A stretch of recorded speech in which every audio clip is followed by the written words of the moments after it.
terrestrial radio to now including terrestrial, but also digital streaming as well as podcasts. And so podcasts for us are really intriguing because as we've talked about one-to-one connections and really getting to know your customer, the intimacy of podcasts have just been fascinating for us to understand. And it's been interesting to figure out, how do we operate in this space? And we've tried lots of different things. So we've tried blanketing and, doing the scale part of it.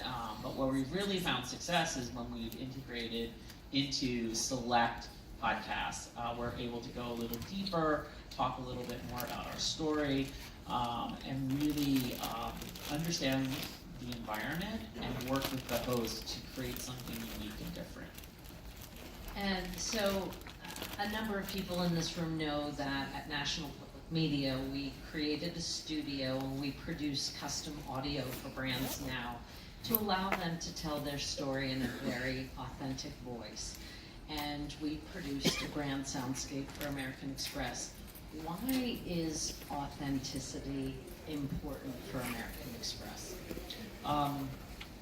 It's super important, and I would say not just for American Express, but in general.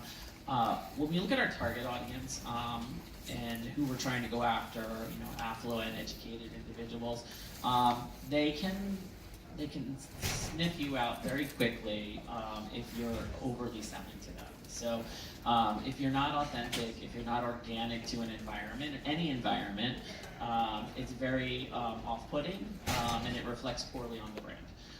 And so when I mentioned the intimacy of podcasts, and so when we find an environment that is ripe with our prospects or even our card members, we think really long and hard about how do we add value to that environment?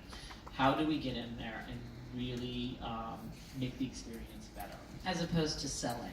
As opposed to overt selling. Now,